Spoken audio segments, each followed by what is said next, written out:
Hello साथियों, नमस्कार। आप सभी का हमारे YouTube channel Indian paramedical lecture by Lavkush Kumar में स्वागत है। आज मैं आप सभी को BMLT first year anatomy subject में सेकंड टॉपिक है हमारा cell organization and cell function. आज हम cell organization and cell function के बारे में बात करेंगे। ठीक है कि कोशिका क्या होती है, इसका निर्माण कैसे होता है, सेल ऑर्गेनाइजेशन मतलब संगठन, कोशिका में कितने अंग से मिलकर कोशिका बनती है। ठीक है, फिर फंक्शन, कोशिका के कार्य क्या है। ठीक है, आज हम जिन टॉपिक के बारे में बात करने वाले हैं ये मैंने लिखा है। आज इन्हीं सभी टॉपिक के बारे में हम डिटेल में बात करेंगे। ठीक है, फर्स्ट हम बात करेंगे सेल क्या है, यानी जो हमारी कोशिका है वह क्या है, उसकी डिफिनेशन क्या है। ठीक है, इसके बारे में बात करेंगे। सेकंड हम बात करेंगे सेल की खोज, कि कोशिका की खोज कब हुई। ठीक है, इसकी डिस्कवरी कब हुई।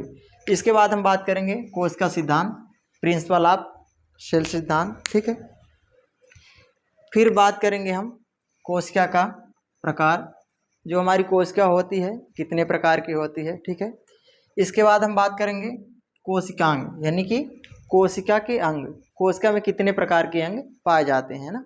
इसके बाद हम बात करेंगे फंक्शन ऑफ सेल, कोशिका के कार्य। ठीक है, तो बात करते हैं हम कोशिका के कि सेल क्या है। ठीक है,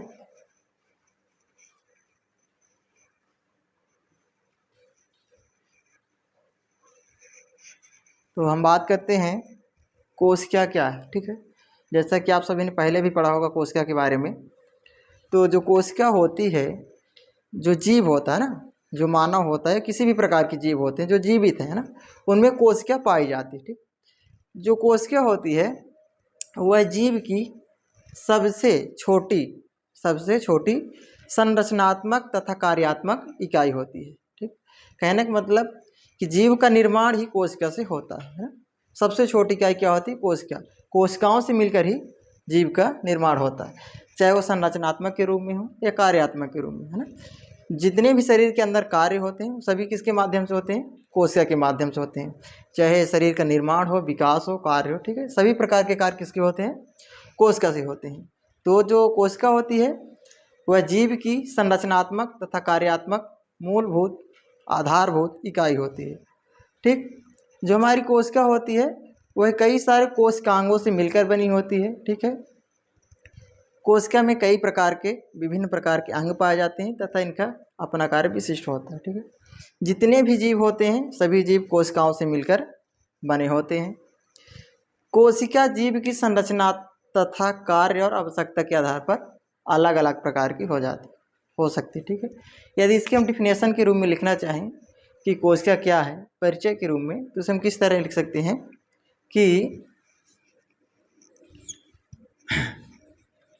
सेल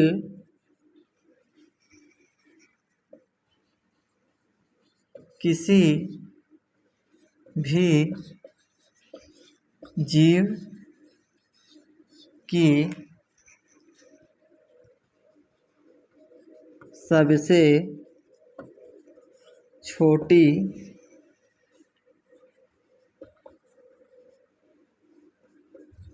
संरचनात्मक तथा कार्यात्मक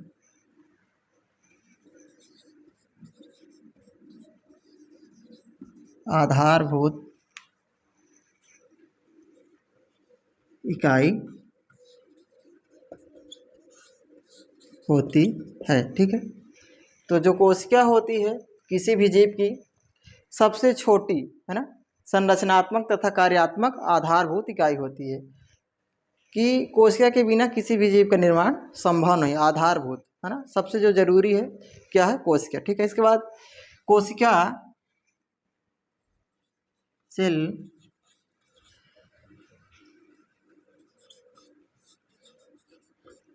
कई सारे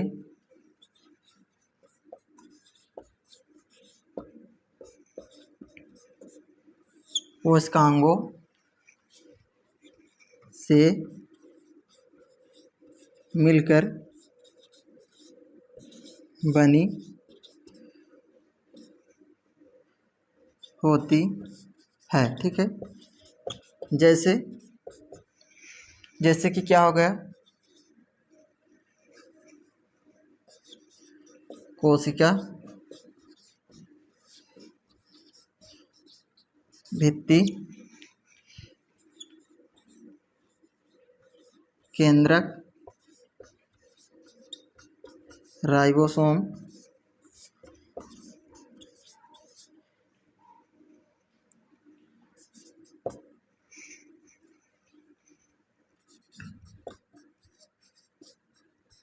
माइटोकॉन्ड्रिया। ठीक है, इस प्रकार के कोशिकाओं में कई सारे कोशिकांग होते हैं जो कोशिकाओं के बारे में, जो कोशिका का निर्माण करते हैं। ठीक है, इन सभी अंगों के बारे में हम आगे डिटेल में पढ़ेंगे कि कोशिकांग क्या है, कौन सी कोशिका कितने प्रकार की होती है, कौन सी कोशिकांग किस कोशिका में पाए जाते हैं। ठीक है, आगे हम बात करते हैं डिस्कवरी ऑफ सेल, कोशिका की खोज कब हुई थी। तो अब हम बात करते हैं कोशिका की खोज, मतलब सेल जो हमारी है उसकी खोज कब हुई। ठीक है, तो सन 1665 में रॉबर्ट हुक ने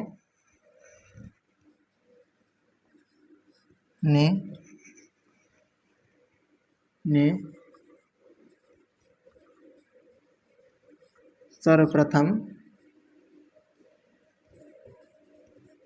सेल यानी कि कोशिका की खोज की। ठीक है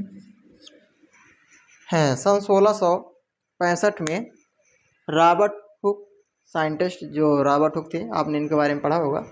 तो जो रॉबर्ट हुक हैं उन्होंने सन 1665 में कोशिका की खोज की। ठीक, लेकिन इन्होंने जिस कोशिका की खोज की थी वो कैसी कोशिका थी, मृत कोशिका। ठीक है, इन्होंने किस कोशिका की खोज की थी, परंतु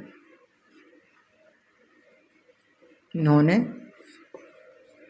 मृत कोशिका की खोज की। ठीक है, मृत कोशिका। अब बात करते हैं जीवित कोशिका की। तो जीवित कोशिका की सन 1674 में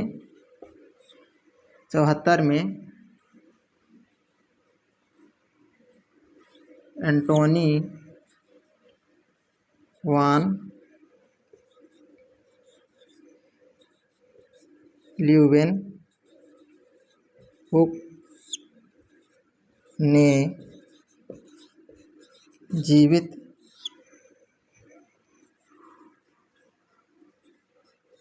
कोशिका की खोज की। ठीक है, यदि हम बात करें जीवित कोशिका के बारे में तो सन 1674 में एंटोनी वान ल्यूवेनहुक ने जीवित कोशिका की खोज की। ठीक है, तो ये जीवित कोशिका के बारे में हो गई, मृत कोशिका के बारे में। यदि क्वेश्चन इस तरह पूछता है आपसे कि सर्वप्रथम कोशिका की खोज किसने की थी, तो वह क्या आएगा, सन 1665 में रॉबर्ट हुक ने कोशिका की खोज की। ठीक है, यदि जीवित और मृत बारे में पूछता है कि जीवित कोशिका की खोज कब हुई, मृत कोशिका की खोज कब हुई, किसने की, तब आप इनका नाम लिखेंगे ना अलग अलग। यदि पूछता है कि सर्वप्रथम कोशिका की खोज कब हुई, तो उसका डेट क्या होगा, सन 1665 में। खोज किसने की थी, एंटोनी वान रॉबर्ट हुक ने। ठीक है, इसके बाद थोड़ा इसके बारे में और बात करते हैं, फिर आगे चलते हैं नेक्स्ट टॉपिक में।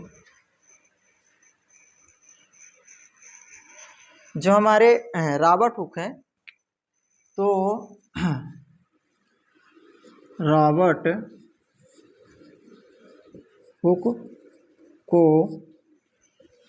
FATHER फादर ऑफ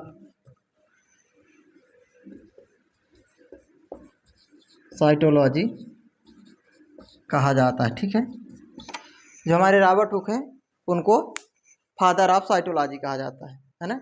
इन्हें कोशिका विज्ञान का जनक कहा जाता है। इन्होंने किसकी खोज की थी, कोशिका के बारे में खोज की। ठीक है, इसके बाद हम बात करते हैं, इन्होंने सिंगल लेयर माइक्रोस्कोप द्वारा इसके बारे में डिटेल में अध्ययन किया, इसके बारे में, ठीक है। सॉरी, ये बात नहीं, इन्होंने कोशिका की खोज की थी। इसके बाद बात करते हैं कि जब हम कोशिका के बारे में डिटेल में अध्ययन करते हैं उससे क्या कहते हैं। जैसे कि आप जैसे कि साइंस MBBS करते हैं, किसी भी चीज़ में स्पेशलिस्ट करते हैं ना, उस तरह के। यदि आप सिर्फ कोशिका के बारे में पढ़ते हैं, कोशिका किस प्रकार की होती है, किस जीव में कौन सी कोशिका पाई जाती है, तब हम उसके क्या कहते हैं, कोशिका के विषय को, है ना, जिसमें हमें सिर्फ कोशिका के बारे में पढ़ा जाता है, उसको क्या कहते हैं, साइटोलॉजी।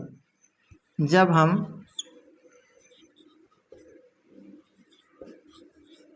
कोशिका के बारे में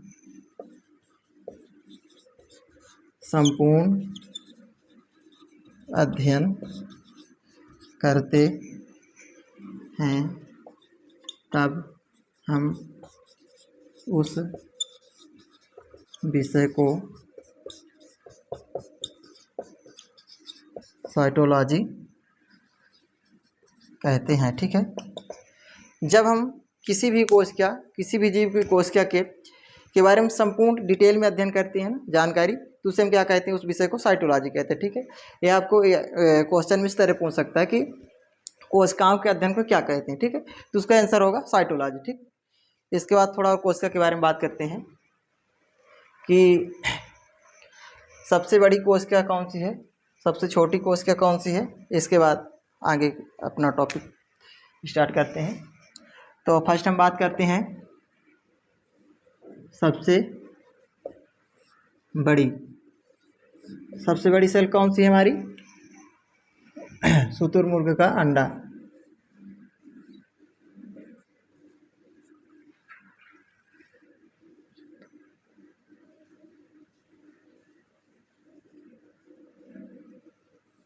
शुतुरमुर्ग का अंडा, ठीक। इसके बाद हम बात करते हैं सबसे छोटी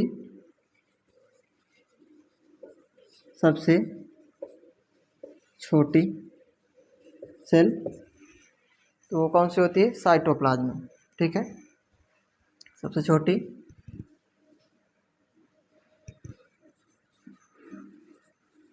साइटोप्लाज्मा, ठीक है। ये तो हो गई इसके बारे में। यदि हम मानव शरीर के बारे में बात करते हैं, सबसे बड़ी और सबसे छोटी कोशिका क्या है, तो उसके बारे में पढ़ते हैं। मानव शरीर की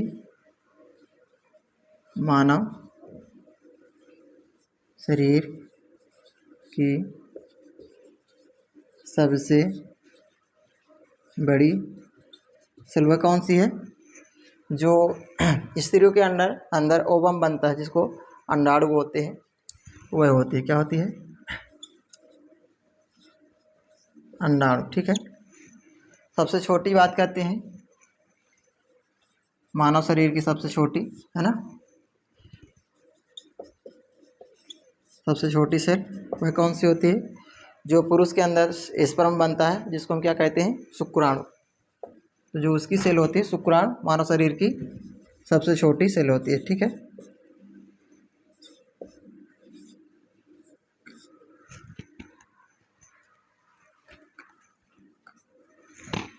इसके बाद हम बात करते हैं मानव शरीर की सबसे लंबी, ठीक है। सबसे छोटी, सबसे बड़ी हो गई, सबसे लंबी, है ना। मानव शरीर की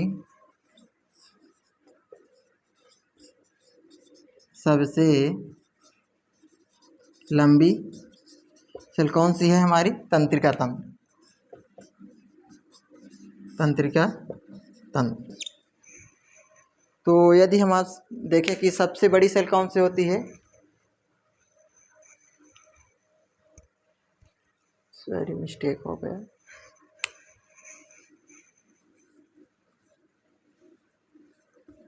शुतुरमुर्ग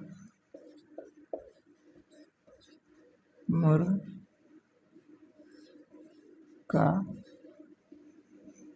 अंडा, ठीक है।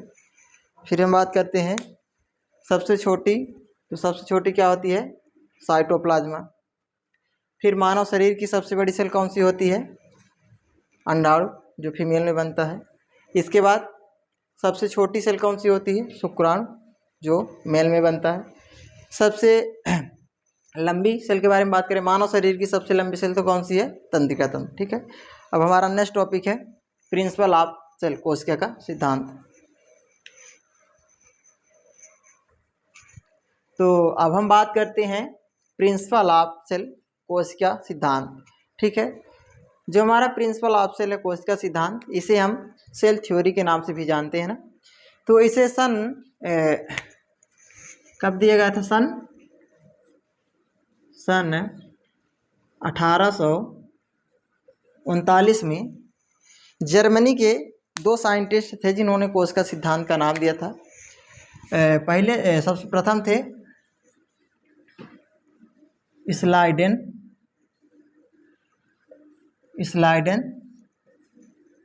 तथा स्वान ने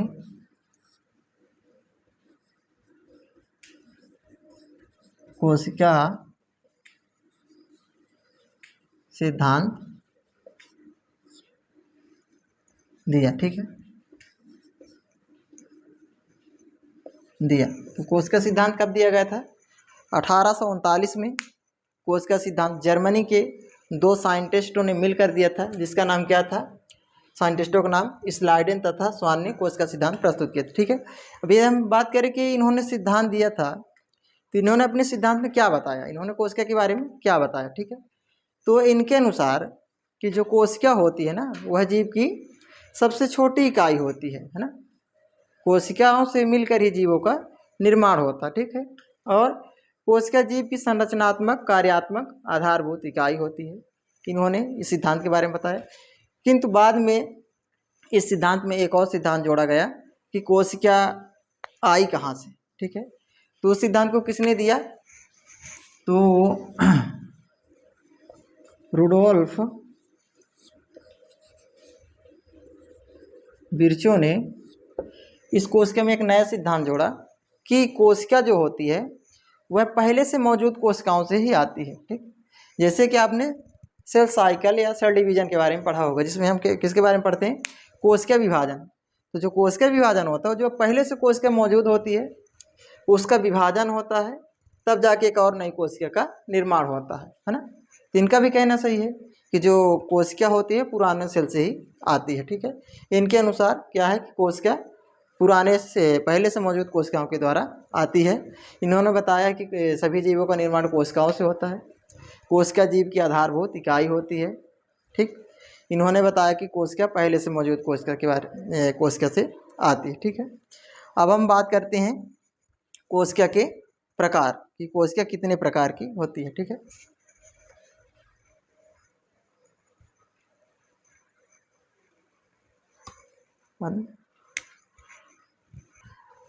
अब हम बात करते हैं कोशिका के प्रकार, कोशिका कितने प्रकार की होती है। तो पहले देखिए कि कोशिका जो होती है ना, जीवों की संरचना कार्य जीवों की आवश्यकता के अनुसार पर अलग अलग प्रकार की होती है। जैसे कि आपने देखा होगा जंतु कोशिका, पादप कोशिका। ठीक, मानव शरीर में पाई जाती है WBC RBC। तो कोशिका कई प्रकार की होती है, लेकिन हम मुख्यतः दो प्रकार की कोशिका के बारे में पढ़ते हैं, यूकैरियोटिक प्रोकैरियोटिक। इसके बाद जो हमारी जंतु कोशिका होती है पादप कोशिका। ठीक, तो हम बात करते हैं प्रोकैरियोटिक और यूकैरियोटिक। ठीक है, फर्स्ट हम बात करते हैं जो हमारी होती है प्रोकैरियोटिक।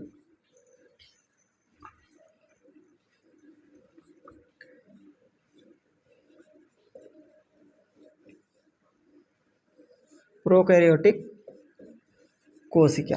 ठीक है, तो जो हमारी प्रोकैरियोटिक कोशिका होती है उसमें न्यूक्लियस यानी केंद्रक नहीं पाया जाता। ठीक है, जितने भी जीव प्रोकैरियोटिक के अंतर्गत आएंगे उन जीवों में कोशिका के अंदर क्या होगा? केंद्रक नहीं पाया जाएगा। ठीक है, क्या होता है इसमें? केंद्रक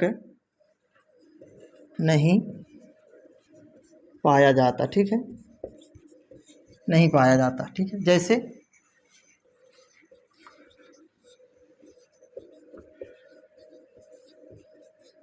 बैक्टीरिया, जो हमारा बैक्टीरिया होता है जो उसकी कोशिका होती है उसमें क्या होता है? केंद्रक नहीं पाया जाता।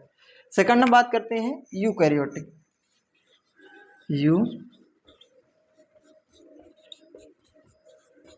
यूकैरियोटिक।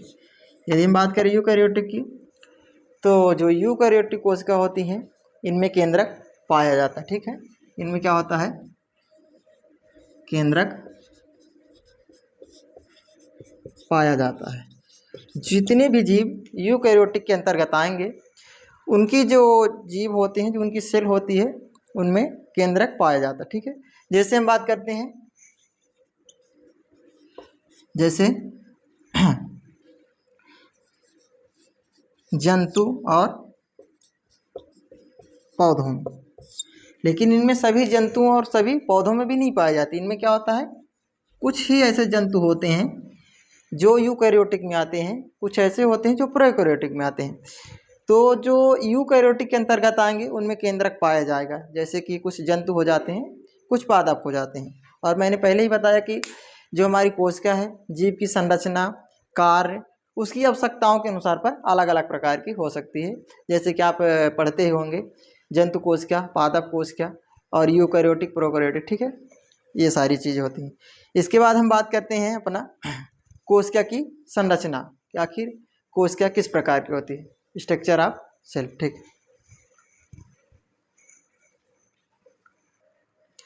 तो अब हम बात करते हैं सेल की संरचना में के बारे में, कि जो हमारी सेल है उसका संरचना क्या है, उसकी आकार क्या है, आकृति क्या है। ठीक है, तो फर्स्ट हम आपको बता दें कि जो हमारी कोशिका होती है, चाहे वो जंतु की हो या पादप की हो, वह जीव के आधार पर तथा संरचना और कार्य के आधार पर, जीवों की आवश्यकता के आधार पर अलग अलग प्रकार की होती है। उसका आकार भी अलग अलग प्रकार का होता है। ठीक है, कोशिका का कोई निश्चित आकार नहीं होता कि कोशिका इसी भी प्रकार की होगी। जैसे कि हमने पादप कोशिका के बारे में पढ़ा होगा, पादप कोशिका का स्ट्रक्चर अलग होता है। हमारी जो जंतु कोशिका होती है उसका आकार अलग होता है, WBC का आकार अलग होता है, RBC का आकार अलग होता है। ठीक है, तो कोशिका जीव की संरचना कार्य के आधार पर अलग होता है। ठीक है, लेकिन समझाने के उद्देश्य से हमने ये कोशिका का एक चित्र बनाया है। इसमें बहुत सारे कोशिकांग उपस्थित हैं, लेकिन जो ये सारे कोशिकांग हैं, कोशिका के प्रकार के आधार पर अलग अलग प्रकार की कोशिकाओं में अलग अलग प्रकार के कोशिकांग पाए जाते हैं। लेकिन मैं समझाने के उद्देश्य से यहाँ पे सभी कोशिकांग लिखा हूँ। लेकिन जब हम इन कोशिकांग के बारे में डिटेल में पढ़ेंगे अभी आगे नेक्स्ट टॉपिक में, तो उसमें हम बताएंगे कि कौन से कोशिकांग किस कोशिका में पाया जाता है। ठीक है, तथा उसका कार्य क्या है, इनके बारे में हम आगे डिटेल में पढ़ते हैं। तो हम बात करते हैं कोशिका की संरचना, स्ट्रक्चर ऑफ सेल। तो मान लीजिए कि एक कोई कोशिका है ना, कोशिका किसी भी प्रकार की हो सकती है, लेकिन मान लीजिए कि एक कोशिका है और जो कोशिका का सबसे बाहरी आवरण होता है, ठीक है, उसको हम क्या कहते हैं, कोशिका भित्ति या कोशिका झिल्ली। ठीक है, कोशिका झिल्ली या कोशिका भित्ति। तो जो हमारी कोशिका झिल्ली होती है, जो जंतु कोशिका होती है, तो उसमें क्या पाया जाता है, कोशिका झिल्ली पाई जाती है। ठीक है, सेकंड हम बात करते हैं कोशिका भित्ति। तो जो कोशिका भित्ति होती है वह पादप कोशिका में पाई जाती है। ठीक, जो ये कोशिका भित्ति या कोशिका झिल्ली होती है, यह कोशिका का सबसे बाहरी आवरण होती है। यह कोशिका को आकार तथा कोशिका को सुरक्षित रखती है। ठीक है, इसके बाद हम बात करते हैं रिक्तिका। रिक्तिका भी एक कोशिकांग है, कोशिका में पाया जाता है। इसका कार्य होता है कोशिका के अंदर पानी, पोषक तत्व और अपशिष्ट पदार्थों का संग्रह करना। ठीक, इसके बाद कोशिका द्रव। तो जो कोशिका होती है ना, उसमें क्या पाया जाता है, कोशिका द्रव, एक प्रकार का अर्ध तरल चिपचिपा पदार्थ पाया जाता है। जो कोशिका द्रव्य होता है कोशिका के अंदर तथा केंद्रक, ये जो केंद्रक है ना, केंद्रक के अंदर हमारा कोशिका द्रव्य नहीं पाया जाता, केंद्रक के अंदर केंद्रक द्रव्य पाया जाता है। ठीक है, कोशिका के अंदर क्या पाया जाता है, कोशिका द्रव्य। कोशिका के अंदर तथा केंद्रक के बाहर यह अर्ध तरल पदार्थ पूरे कोशिका में भरा होता है, जिसमें सभी अंग पाए जाते हैं। ठीक है, इसके बाद बात करते हैं हम लवक। तो ये एक प्रकार का लवक जो होता है पादप कोशिका में पाया जाता है। ठीक, लवक कई प्रकार के होते हैं, 3-4 प्रकार के होते हैं, उनके बारे में हम आगे बात करेंगे। जैसे कि हरित लवक के बारे में आप पढ़ोगे, यह पौधों में पाया जाता है। इसका कार्य क्या होता है, प्रकाश संश्लेषण करना, पौधों को कलर प्रदान करना तथा जो फल होते हैं उनको कलर प्रदान करना। ठीक है, इसके बाद हम बात करते हैं राइबोसोम। राइबोसोम के बारे में आपको पता होगा कि क्या करता है, प्रोटीन संश्लेषण का कार्य करता है। ठीक है, इसके बाद बात करते हैं केंद्रक। तो जो केंद्रक होता है वह कोशिका का सबसे महत्वपूर्ण अंग होता है। ठीक है, शरीर कोशिका के अंदर जितने भी अंग होते हैं वो कार्य क्या करेंगे, उनका सबका नियंत्रण करता है। ठीक है, कौन नियंत्रण करेगा? केंद्रक करेगा। ठीक है, जो हमारा केंद्रक होता है उसके अंतर्गत क्या उसके अंदर क्या पाया जाता है? अनुवांशिक जानकारी, जिसे हम क्या कहते हैं? डीएनए। कहाँ पाया जाता है? केंद्रक में पाया जाता है। ठीक है, तो जब हमारा केंद्रक विभाजन होता है, मतलब कोशिका विभाजन होता है, कोशिका विभाजन के समय केंद्रक विभाजन होता है, तो इसमें जो जानकारी होती है अनुवांशिक, उसे एक कोशिका से दूसरे कोशिका में स्थानांतरित करना किसका कार्य होता है? केंद्रक का। ठीक, इसके बाद हम बात करते हैं माइटोकॉन्ड्रिया। तो जो हमारी माइटोकॉन्ड्रिया है इसका कार्य क्या होता है?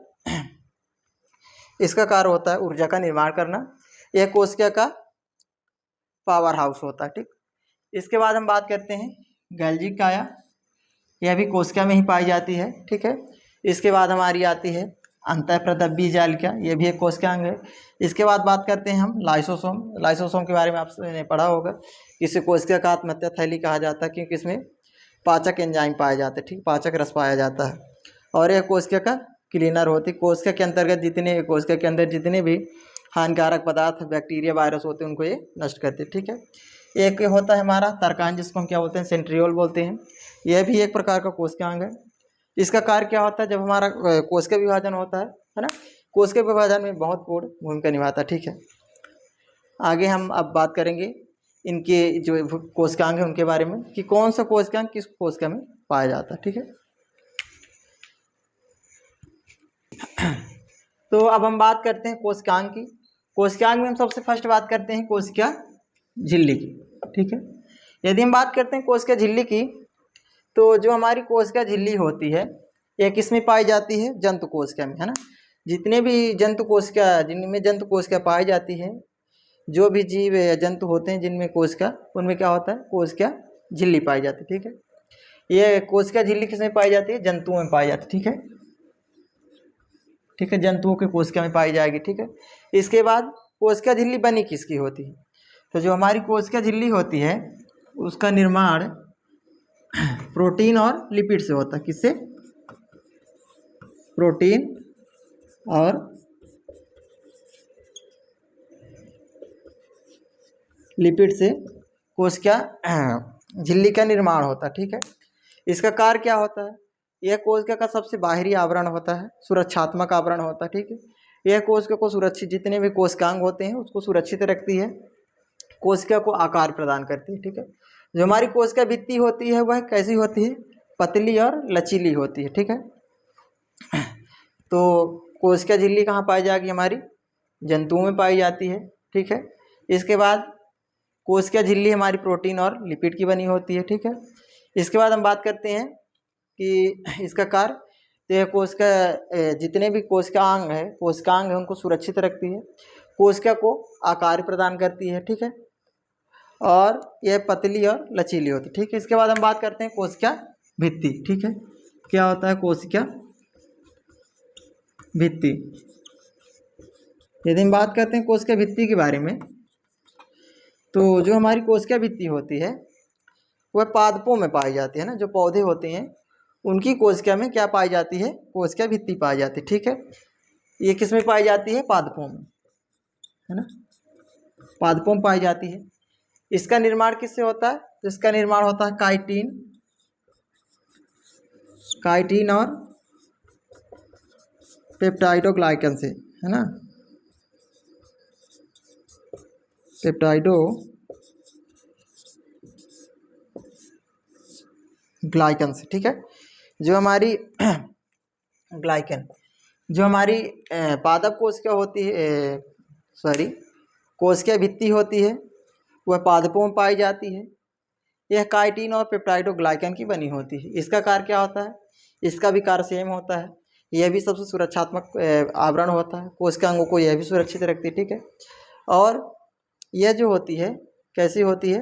मोटी होती है, कठोर होती है। ठीक है, ये लचीली नहीं होती, ये कठोर होती है। जैसे आप देखोगे पौधे क्या होते हैं? कठोर होते हैं ना, तो उसमें कठोर होता है ना, ये जो कोशिका भित्ति होती है वह कठोर होती है। ठीक है, इसके बाद हम बात करते हैं किसकी? राइबोसोम की। तो हमारा सेकंड कोशिकांग है राइबोसोम। ठीक है, तो राइबोसोम की खोज सन 1953 में 1953 में जॉर्ज पैलेट ने राइबोसोम की खोज की। ठीक है, राइबोसोम की खोज कब हुई? 1953 में खोज किसने की? जॉर्ज पैलेट ने। ठीक है, अब बात करते हैं राइबोसोम का कार्य क्या। ठीक है, तो जो हमारा राइबोसोम होता है उसका कार्य प्रोटीन संश्लेषण का होता है। कोशिका के अंदर यह प्रोटीन निर्माण और प्रोटीन संश्लेषण के लिए जिम्मेदार होती है। जो हमारा राइबोसोम होता है वह 2 उप इकाइयों से मिलकर बना होता है। ठीक है, हमारी सबसे बड़ी 2 उप इकाइयों से मिलकर बना होता है, एक छोटी और एक बड़ी। पहली जो उप इकाई होती है प्रोटीन और राइबोन्यूक्लिक एसिड आर्यन से बनी होती है। ठीक है, राइबोसोम जो होता है तो राइबोसोम मैसेंजर आर्यन से एम आर्यन द्वारा जानकारी प्राप्त करके किसका निर्माण करता है? प्रोटीन का निर्माण करता है। ठीक है, जो हमारा राइबोसोम होता है वह जो कोशिका के अंदर कोशिका द्रव्य पाया जाता है उसमें स्वतंत्र रूप से तैरता रहता है। ठीक है, कोशिका के अंदर एंडोप्लाज्मिक रेटिकुलम एक कोशिकांग पाया जाता है जिससे यह जुड़ा होता है। ठीक है, यदि हम बात करें राइबोसोम के प्रकार के तो राइबोसोम कितने प्रकार का होता है? 2 प्रकार का। ठीक, first 70S, number second 80S।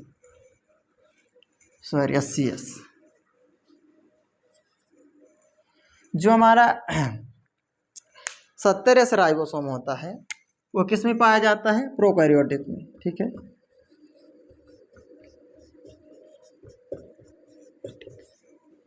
ठीक है, जितने भी जीव हमारे जितने भी कोशिका प्रोकैरियोटिक के अंतर्गत आती है उसमें 70S प्रकार का राइबोसोम पाया जाएगा। ठीक, सेकंड हम बात करते हैं 80S, तो यह किस में पाया जाता है? यूकैरियोट में, यूकैरियोटिक में। ठीक है, जितने भी कोशिका यूकैरियोटिक के अंतर्गत आएंगे उसमें कौन सा राइबोसोम पाया जाएगा? 80S पाया जाता है। बात हमने क्या की? राइबोसोम की खोज कब हुई? सन 1953 में। खोज किसने की? जॉर्ज पैलेट ने। इसका कार्य क्या होता है? इसका कार्य होता है प्रोटीन संश्लेषण, प्रोटीन निर्माण के लिए जिम्मेदार होती है। ठीक है, और ये कितने प्रकार की होती है? 2 प्रकार की होती है, 70S और 80S। किस किस में पाया जाता है? जो हमारा 70S है प्रोकैरियोटिक कोशिकाओं में पाया जाता है, 80S हमारा यूकैरियोटिक कोशिकाओं में पाया जाता है। ठीक है, और यह कोशिका के अंदर जो हमारा कोशिका द्रव्य होता है उसमें स्वतंत्र रूप से तैरता रहता है। जैसे हमने बताया कि जो कोशिका द्रव्य होता है कैसे होता है? अर्ध तरल चिपचिपा पदार्थ होता है। ठीक है, और यह किससे जुड़ा होता है? कोशिका के अंदर एक कोशिकांग पाया जाता है जिसका नाम एंडोप्लाज्मिक रेटिकुलम होता है। तो जो हमारा राइबोसोम होता है उससे जुड़ा होता है। ठीक है,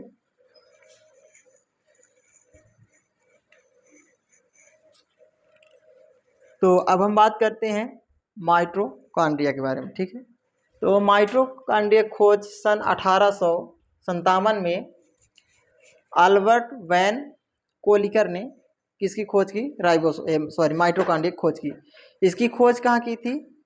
जो कीड़े होते हैं ना उनकी ऐच्छिक मांसपेशियों में इसकी खोज की थी। माइटोकॉन्ड्रिया खोज कीड़ों की ऐच्छिक मांसपेशियों में की थी। ठीक है, ये इसकी खोज की होगी। अब हम इसके कार्य के बारे में बात करते हैं। ठीक है, तो जो हमारा माइटोकॉन्ड्रिया होता है यह कोशिका का ऊर्जा हाउस होता है ना। इसका कार्य क्या है? ऊर्जा का निर्माण करना। ठीक, जो हम भोजन करते हैं उससे ऊर्जा निर्माण करता है और उसे एटीपी के रूप में सुरक्षित रखता है। ठीक, यह जो होता है हमारे यूकैरियोटिक कोशिकाओं में पाया जाता है। जो हमारी जितने भी यूकैरियोटिक कोशिकाएं होती हैं जो कोशिका यूकैरियोटिक के अंतर्गत आती हैं उनमें माइटोकॉन्ड्रिया पाया जाता है। ठीक है, यह भी कोशिका द्रव्य में रहता है। जितने भी कोशिकांग हैं सभी कोशिका द्रव्य में रहते हैं। ठीक है, आगे हम बात करते हैं। हाँ, तो अब हम बात करते हैं नेक्स्ट क्या है हमारा कोशिकांग? गाल्जी काय। इसकी खोज कब हुई थी? सन 1898 में इतालवी वैज्ञानिक कैमिलो गाल्जिक ने इसकी खोज की थी। ठीक है, जो गाल्जिक का नाम है वो इनकी खोज करता है वैज्ञानिक के नाम पर पड़ा है, गाल्जिक के नाम पे। ठीक है, जो गाल्जिक है ये भी एक कोशिकांग है। ठीक है, इसके यदि हम कार्य की बात करें तो हमारे कोशिका के अंदर जो प्रोटीन होती है, प्रोटीन का संशोधन करना लिपिड का संशोधन करना, उसका कार्य कौन करता है? गाल्जी कार्य करता है, ठीक है।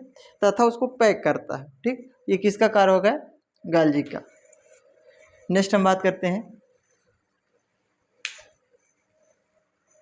तो अब हम बात करते हैं लाइसोसोम के बारे में, ठीक है।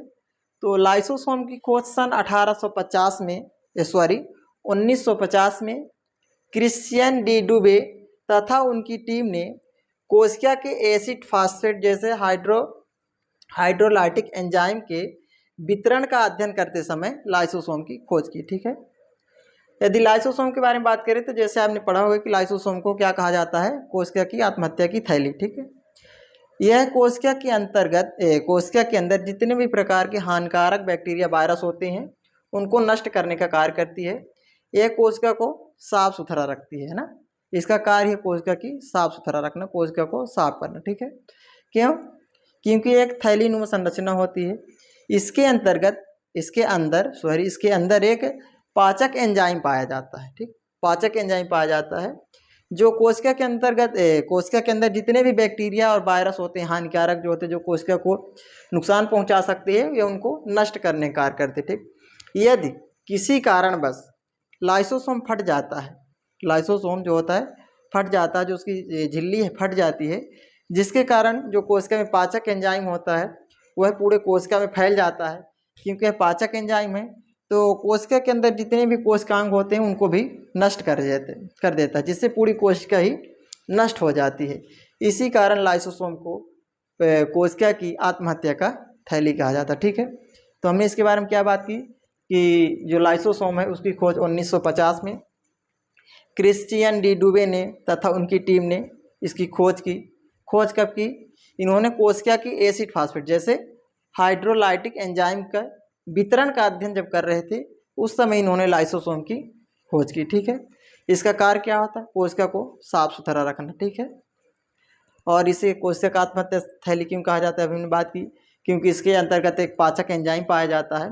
किसी कारणवश यदि लाइसोसोम फट जाता है जिसके कारण उसका पाचक एंजाइम पूरे कोशिका में फैल जाता है और कोशिका नष्ट हो जाती है, उसके जितने भी कोशिकांग होते हैं सब नष्ट हो जाते हैं, ठीक है।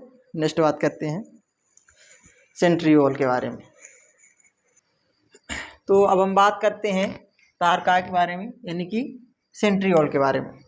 तो जो सेंट्रियोल है यह भी एक कोशिकांग होता है, ठीक है।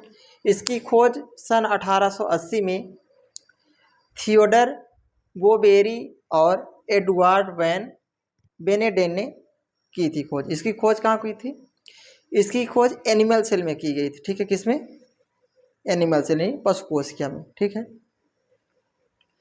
जो हमारा सेंट्रियोल होता है यह कोशिका विभाजन के समान केंद्रक में कोशिका में केंद्रक के पास पाया जाता है, ठीक है। यह बेलनाकार नलिकानुमा संरचना होती है, ठीक है।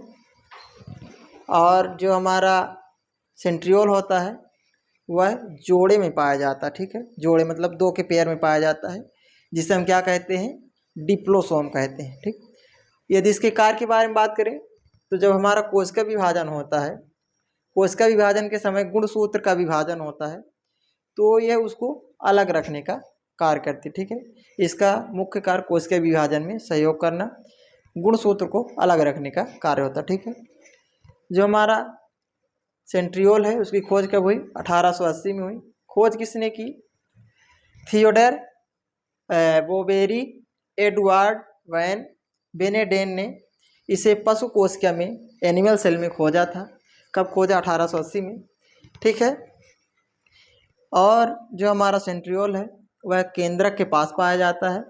इसकी संरचना बेलनाकार नलिकानुमा होती है, गोल होती है। इसका कार्य क्या होता है? इसका कार्य कोशिका विभाजन के समय गुणसूत्र को अलग रखने का कार्य करती है। और यह जोड़ों में पाई जाती है, दो के पेयर में पाई जाती है ना, जिसे क्या कहते हैं? डिप्लोसोम कहते हैं, ठीक। इसके बारे में एक बात और है कि सन 1888 में इसे किसके नाम से जाना, इसके लिए क्या शब्द पेश किया गया था? सेंट्रोसोम।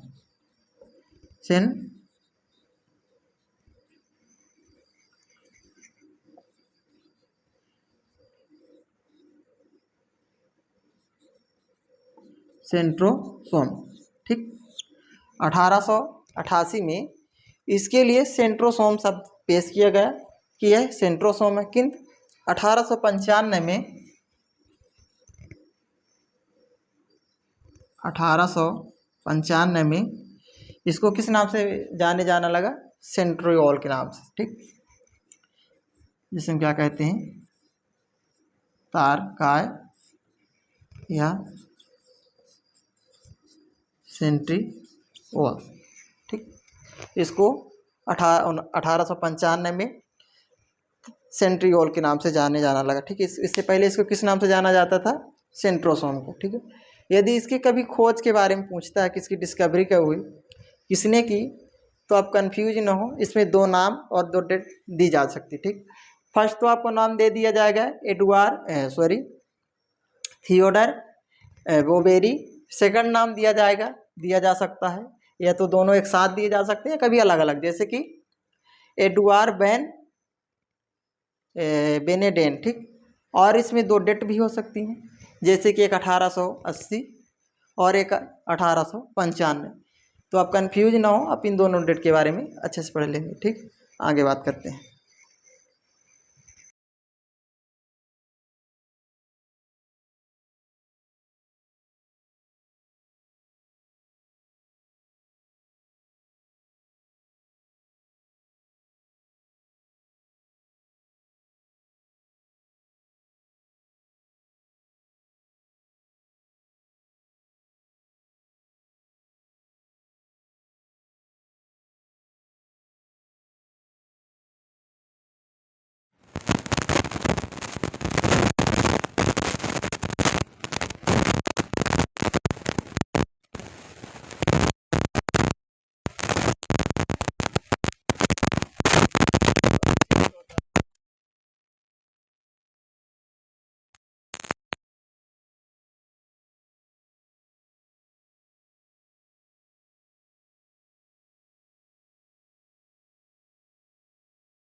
पाई जाती है, पाई जाती है। और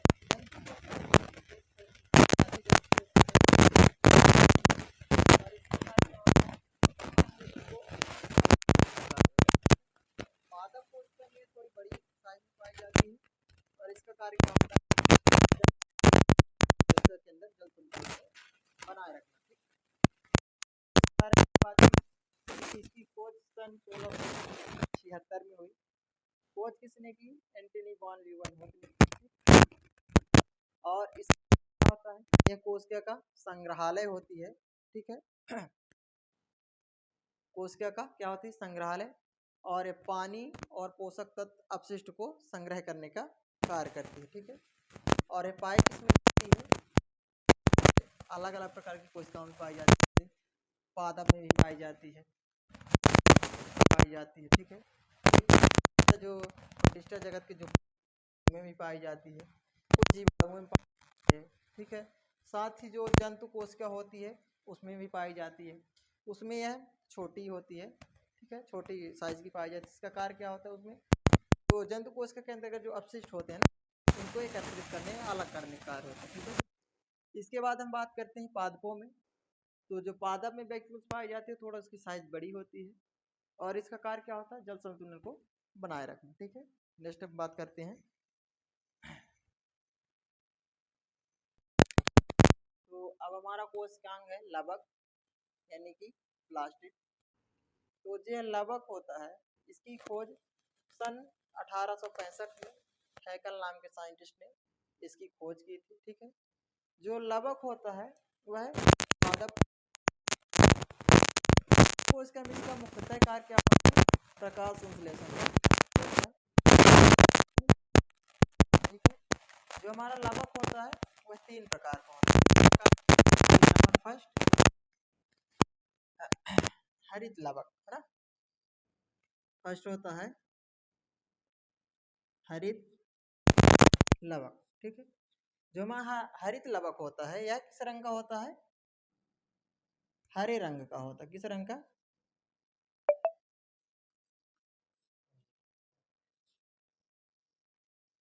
हरे रंग का होता है। ठीक। और इसका कार्य क्या होता है?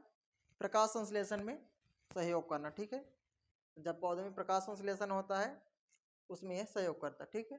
हमारा सेकंड होता है वर्ण लवक। ठीक है। जो हमारा वर्ण लवक होता है यह कई रंग का होता है। ठीक है। वर्ण लवक कई रंगों का होता है। ठीक है। इसका कार्य क्या होता है? इसका कार्य होता है जो पत्तों के फल होते हैं। ठीक है। क्या होते हैं? फल और फूल हैं उनको रंग प्रदान करता है। ठीक है। जो हमारा वर्ण लवक होता है वह जो पौधे होते हैं उनके फल और फूल को कलर प्रदान करता है। ठीक। इसके बाद नंबर 3 होता है आवरण लवक। आवरण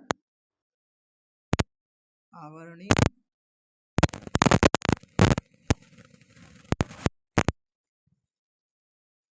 आवरणीय लवक। ठीक है। यह कितने प्रकार, इसका कार्य क्या होता है? यह रंगहीन होता है। इसमें किसी भी प्रकार का कलर नहीं पाया जाता। ठीक है। यह किस में पाया जाता है? जैसे कि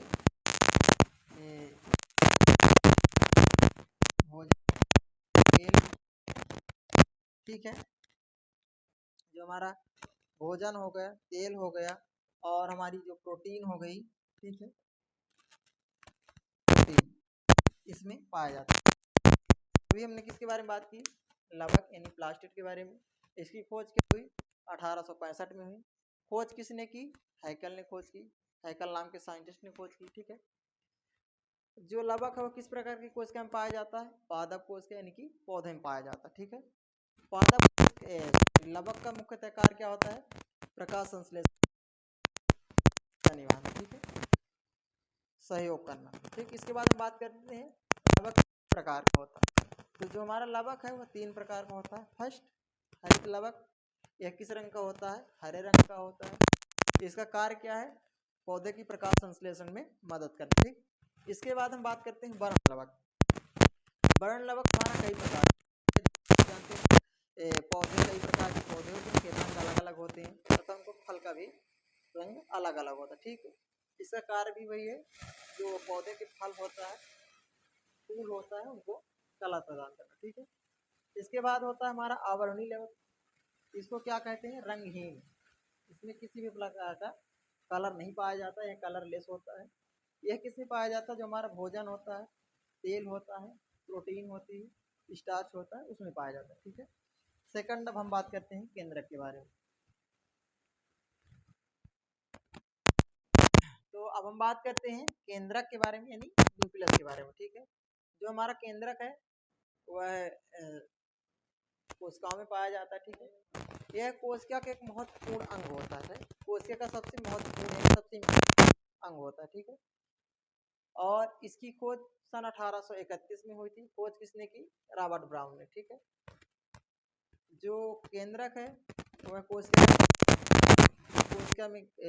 के सभी कार्यों का नियंत्रण करता है। ठीक है। इसके बाद इसका कार्य होता है जो हमारी अनुवांशिक जानकारी होती है, डीएनए होती है, उसका स्थानांतरण करना यानी ट्रांसफर करना। जब हमारा कोशिका विभाजन होता है उस समय केंद्रक होता है, तो जो इसके अंदर अनुवांशिक जानकारी सेव होती है विभाजन के समय एक कोशिका से दूसरे कोशिका में ट्रांसफर की जाती है। ठीक है। तो इसका कार्य क्या हुआ? अनुवांशिक जानकारी को सुरक्षित रखना, है ना, एकत्रित करना तथा कोशिका विभाजन के समय नई बनी कोशिका में अनुवांशिक जानकारी को ट्रांसफर करना। ठीक है। तो फर्स्ट हम बात करते हैं केंद्र की खोज कब हुई? 1831 में हुई। खोज किसने की? रॉबर्ट ब्राउन ने की। ठीक है। ये कई सारी कोशिकाओं में पाया जाता है ना, कुछ ऐसी कोशिकाएं जिनमें नहीं पाया जाता लेकिन बहुत सारी कोशिकाओं में पाया जाता। ठीक है। इसका कार्य क्या है? कोशिका का नियंत्रण करना, कोशिका के जितने भी कोशिकांग कार्य उन सभी का नियंत्रण करना। ठीक है। इसके बाद जो हमारी आनुवांशिकी जानकारी है डीएनए, उसको एकत्रित करना तथा कोशिका विभाजन के समय नई कोशिका में स्थानांतरित करना इसके कार्य हैं। ठीक है, इसके बाद हम बात करते हैं अंतःप्रतव्यी जालिका के बारे में, यानी एंडोप्लाज्मिक रेटिकुलम के बारे में। तो अब हम बात करते हैं अंतःप्रतव्यी जालिका, ठीक है, जिसको हम इंग्लिश में एंडोप्लाज्मिक रेटिकुलम के नाम से जानते हैं। ठीक है, इसकी खोज कब हुई? 1945 में इसकी खोज हुई। इसकी खोज कहाँ हुई थी? लेसी झिल्लियों में इसकी खोज की गई थी। खोज किसने की थी? Keith R Porter, Albert Claude, Ernest F Fullam. ये दो साइंटिस्ट थे जिनका एक का नाम Keith R Porter, Albert Claude तथा दूसरे थे अर्नेस्टे एफ कुलाम, जिन्होंने हमारे एंडोप्लाज्मिक रेटिकुलम की खोज की। ठीक है, यह एक झिल्लीदार संरचना होती है, ठीक, प्रोटीन और लिपिड का संश्लेषण करने में मदद करती। ठीक है, और जो हमारी एंडोप्लाज्मिक रेटिकुलम होती है वह दो प्रकार की होती है, फर्स्ट खुदरी और सेकंड चिकनी। जो हमारी खुदरी एंडोप्लाज्मिक रेटिकुलम होती है यह प्रोटीन का संश्लेषण और प्रोटीन की फील्डिंग, प्रोटीन संश्लेषण और प्रोटीन फोल्डिंग का कार्य करती है। ठीक है, जो हमारी चिकनी ईआर होती है तो यह जो क्या होता है, लिपिड और स्टेरॉयड होता है, लिपिड और स्टेरॉयड उसके संश्लेषण का कार्य करती है। ठीक है, तो हमने इसके बारे में क्या बात की? अंतःप्रतव्यी जालिका यह एक कोशिकांग है जो कोशिका में कोशिका द्रव्य के अंदर पाया जाता है। ठीक है, और इसकी खोज सन 1945 में लेसी झिल्ली में Keith R Porter, Albert Claude तथा अर्नेस्टे एफ कुलाम द्वारा इलेक्ट्रॉनिक माइक्रोस्कोप द्वारा देखा गया। ठीक है, सेकंड, यह प्रोटीन और लिपिड का संश्लेषण करने में मदद करती है। यह एक झिल्लीदार संरचना होती है। ठीक है, जो हमारी एंडोप्लाज्मिक रेटिकुलम है वह दो प्रकार की होती है, फर्स्ट खुदरी एंडोप्लाज्मिक रेटिकुलम। ठीक है, इसका कार्य क्या होता है? प्रोटीन का जो हमारी प्रोटीन होती है उसको संशोधन तथा प्रोटीन फोल्डिंग का कार्य करती है। ठीक है, और सेकंड चिकनी ईआरई होती है जिसका कार्य क्या होता है? लिपिड और स्टेरॉयड संशोधन का कार्य करती है। ठीक है, आगे हम बात करते हैं कोशिका द्रव्य के बारे में। तो अब हम बात करते हैं कोशिका द्रव्य यानी कि साइटोप्लाज्म के बारे में। ठीक, तो जो साइटोप्लाज्म है उसकी खोज सन 1835 में डुजार्डिन द्वारा खोज की गई थी। ठीक है, उन्होंने इसका नाम क्या दिया था? सारकोड इसका नाम दिया था। ठीक, लेकिन 1839 में पुरकेंजे नामक साइंटिस्ट ने इसका नाम क्या दिया? प्रोटोप्लाज्म। ठीक है, तो जो हमारा कोशिका द्रव्य है यह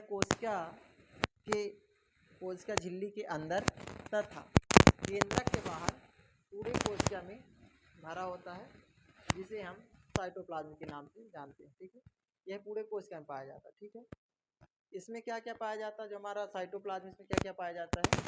इसमें लवण होता है, पानी होता है, एंजाइम होता है एवं अन्य कार्बनिक पदार्थ होते हैं। ठीक है, जो हमारा साइटोप्लाज्म होता है वह अर्ध तरल होता है। ठीक है, अर्ध तरल चिपचिपा पदार्थ होता है। ठीक है, और कोशिका के जितने भी कोशिकांग होते हैं जैसे कि माइटोकॉन्ड्रिया, राइबोसोम, लाइसोसोम, मीसोसोम, जितने भी प्रकार के हैं वह सभी कोशिकांग इसमें साइटोप्लाज्म में ही पाए जाते हैं। ठीक है,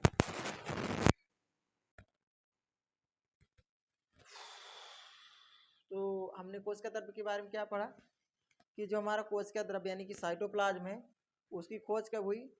सन 1835 में हुई। खोज किसने की थी? डुजार्डिन ने। डुजार्डिन नामक साइंटिस्ट ने कोशिका द्रव्य की खोज की यानी कि साइटोप्लाज्म। इन्होंने इसका नाम क्या दिया था? सारकोड नाम दिया था। ठीक है, किंतु बाद में 1839 में पुरकेंजे नामक साइंटिस्ट ने इसको प्रोटोप्लाज्म का नाम दिया। ठीक है, यदि हम बात करते हैं कि जो हमारा कोशिका द्रव्य है उसमें क्या क्या पाया जाता है, जो कोशिका द्रव्य है उसमें लवण, पानी, एंजाइम और अन्य कार्बनिक पदार्थ पाए जाते हैं। ठीक है, यह पाया कहाँ जाता है? तभी हमने जैसे बताया कि यह कोशिका भित्ति या कोशिका झिल्ली के अंदर तथा केंद्रक के बाहर पूरी कोशिका में पाया जाता है। प्रकार का होता है, यह एक अर्ध तरल चिपचिपा पदार्थ होता है। ठीक है, यह कोशिका के जितने भी अंग होते हैं जैसे माइटोकॉन्ड्रिया, राइबोसोम, लाइसोसोम, सारी चीज कोशिका द्रव्य के अंदर ही पाए जाते हैं, उसमें तैरते रहते हैं। ठीक है, सेकंड हम बात करते हैं कोशिका के कार्य के बारे में, फंक्शन ऑफ सेल। तो अब हम बात करते हैं फंक्शन ऑफ सेल यानी कोशिका के कार्य। ठीक है, तो जो हमारी कोशिका है इसके कार्य क्या है ना, इसके शरीर में क्या क्या कार्य हैं, इन सारी चीज़ों के बारे में हम बात करते हैं। ठीक है, तो फर्स्ट बात करते हैं शरीर का निर्माण। ठीक है, जैसे कि हमने पढ़ा कि जो सेल होती है शरीर की सबसे छोटी संरचनात्मक तथा क्रियात्मक, हाँ ठीक, आधारभूत इकाई होती, मतलब शरीर का निर्माण करने के लिए जो सबसे छोटी चीज आवश्यकता होती क्या होती है? सेल होती है, और सेल से मिलकर ही शरीर का निर्माण होता है। ठीक है, कई सारी सेल मिलकर शरीर का निर्माण करती हैं, चाहे वो किसी भी जीव का शरीर हो, वह सेल से निर्माण होते। ठीक है, सेकंड हम बात करते हैं शरीर का विकास। ठीक है, हमारे शरीर का निर्माण तो हो गया। ठीक है, अब उसके बाद हम बात करें शरीर के विकास यानी वृद्धि। तो शरीर की वृद्धि और विकास तभी होता है जब सेल विभाजन होता है, यानी कोशिका विभाजन होता है। जब कोशिका विभाजन होता है तब जाके शरीर का विकास होता है। ठीक है, तो ये भी कार्य किसका? सेल का हुआ। शरीर का विकास का कार्य भी किसका हुआ? सेल का। शरीर का निर्माण ये भी सेल का कार्य है। ठीक है, इसके बाद हम बात करते हैं ऊर्जा। तो शरीर में ऊर्जा का निर्माण भी कौन करता है? कोशिका, यानी जो भी कोशिकाएं ऊर्जा का निर्माण करते हैं तो कोशिका के अंदर ही आएंगे। तो क्या हुआ कि कोशिका, ठीक है, कोशिका का कार्य भी क्या हुआ? ऊर्जा का निर्माण। सेकंड हम बात करते हैं बीमारी से बचाव। तो हमारे शरीर में एक प्रतिरक्षा प्रणाली पाई जाती है जिसके हम इंग्लिश में इम्यूनिटी सिस्टम कहते हैं। तो उसमें जो हमारी WBC RBC होती है ना, वो शरीर के अंदर जो भी हानिकारक बैक्टीरिया, वायरस होते हैं उनको नष्ट करने कार्य करती है। ठीक है, ताकि हमारा शरीर बीमारियों से लड़ सके, रोगों से लड़ सके, अपना बचाव कर सके। ठीक है, इसके बाद बात करते हैं हार्मोन्स। तो शरीर में हार्मोन्स कई प्रकार के स्रावित होते हैं। ठीक है, जिनके बारे में आप जानते होंगे। और ये सारी चीज़ किसके माध्यम से होते हैं? जो हमारे शरीर में ग्रंथि होती हैं, ग्रंथियाँ भी कोशिकाओं से मिलकर ही बनी होती हैं। ठीक है, तो हार्मोन्स स्राव का कार्य भी कौन सी करती है? कोशिका ही करती है। ठीक है, इसके बाद होता है अपशिष्ट। शरीर के अंदर जितने भी अपशिष्ट होते हैं उनको नष्ट करना या उनको शरीर से बाहर करने का भी कार्य कौन से करती है? हमारी कोशिका करती है। ठीक है, और भी बहुत सारे कार्य हैं जैसे कि श्वसन हो गया, ब्लड सर्कुलेशन हो गया, जितने भी कार्य हैं कौन से करती है? सारी कोशिकाएं ही करती है ना। तो ये सारे कोशिका के कार्य हो गए कि इतने प्रकार के कोशिका के कार्य होते हैं। ठीक है, फर्स्ट हमने बात की शरीर का निर्माण, शरीर का विकास, शरीर को ऊर्जा प्रदान करना, बीमारी से बचाव, हार्मोन से स्राव, अपशिष्ट। ठीक है, इन सारी चीज़ों के बारे में हमने बात की। आप फिर से एक बार हेडिंग के बारे में बात कर लेते हैं कि आज हमने आखिर किन किन टॉपिक के बारे में बात किया। तो हमने BMLT फर्स्ट ईयर का सेल ऑर्गेनाइजेशन ऑफ फंक्शन के बारे में बात किया। तो जिसकी हमारी फर्स्ट हेडिंग थी क्या है? कोशिका क्या है। ठीक है, मतलब हमने ये समझा कि कोशिका क्या है। ठीक है, इसके बाद हमने सेकंड बात की कोशिका की खोज, कोशिका की खोज कब हुई। इसके बाद हमने बात की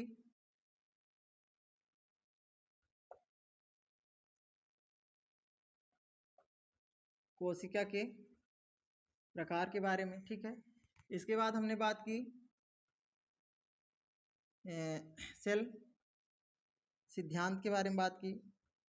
ठीक, इसके बाद हमने कोशिका संरचना के बारे में बात की। ठीक है, कोशिका की संरचना क्या है। ठीक, इसके बाद हमने बात की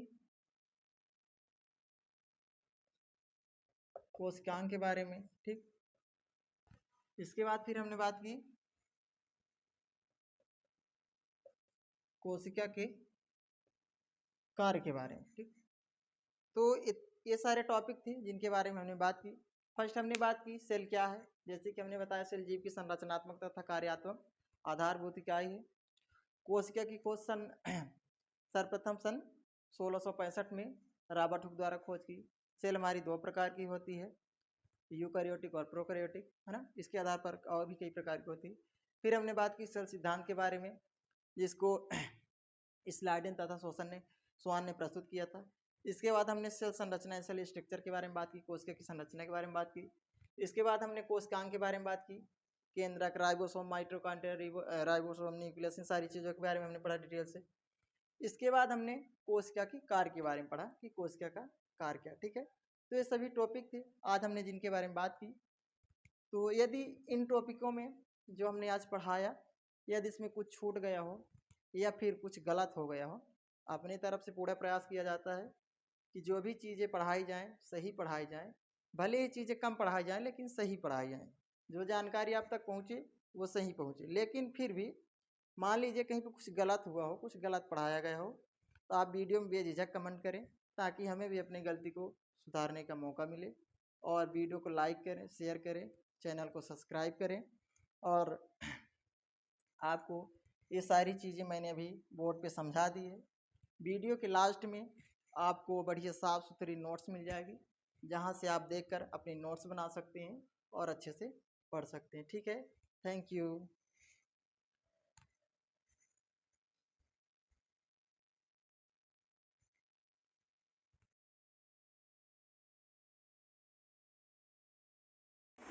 तो अभी मैंने आप सभी को बोर्ड में कोशिका के बारे में बताया कि कोशिका क्या है, ठीक है।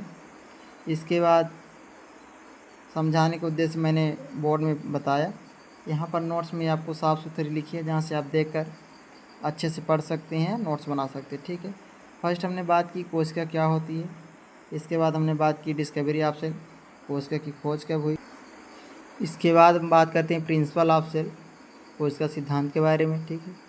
फिर हमने पढ़ाया कोशिका प्रकार के बारे में, कोशिका कितने प्रकार की होती है, ठीक। फिर हमने बात की कोशिकांग, सेल ऑर्गन के बारे में, कि कोशिका में कौन कौन से ऑर्गन पाए जाते हैं। यहाँ पर सभी अंगों को एक एक करके डिटेल में बताया गया है, ठीक है। कौन से कोशिकांग किस सेल में पाए जाते हैं, इसकी खोज कब हुई, ठीक है। इन सभी चीज़ों के बारे में यहाँ पे डिटेल से, यहाँ पे कोशिका झिल्ली हो गई, राइबोसोम हो गया, इनके बारे में डिटेल से लिख। इसके बाद माइटोकॉन्ड्रिया, हमारा गाल्जी का, उसके बारे में, लाइसोसोम, इसके बारे में। फिर सेंट्रियोल के बारे में लिखा गया। इसके बाद वैक्यूल्स के बारे में। फिर बात करते हैं लावक के बारे में, प्लास्टिड, ठीक है, कितने प्रकार का पाया जाता है, इसके बारे में लिखा गया। फिर हमारी अंतःप्रदव्य जाल की एंडोप्लाज्मिक रेटिकुलम के बारे में लिखा गया है। यहाँ पर हमारे एंडोप्लाज्मिक रेटिकुलम के कार्य के बारे में लिखा गया है। फिर मीसोसोम के बारे में लिखा गया है। फिर हमने यहाँ पे केंद्रक के बारे में लिखा कि केंद्रक क्या होता है। फिर केंद्रक की संरचना, केंद्रक झिल्ली, केंद्रक द्रव्य, केंद्रिका, इसके बारे में पढ़ाया, ठीक। फिर हमारी है क्रोमेटिन, यह भी एक केंद्रक के अंदर की संरचना होती है, ठीक। इसके बाद हमने आपको पढ़ाया कोशिका द्रव्य के बारे में। यहाँ से हमारे सभी कोशिकांग समाप्त हो जाते हैं। इसके बाद हम बात करते हैं, यहाँ पर हम बात करते हैं कोशिका के कार्य, ठीक है। कोशिका क्या कार्य करती है, ये सारी चीज़ यहाँ पे डिटेल पे लिखी है। आप सभी यहाँ से देखकर अच्छे से लिख सकते हैं, पढ़ सकते हैं और अपनी तैयारी कर सकते हैं, ठीक है। Thank you.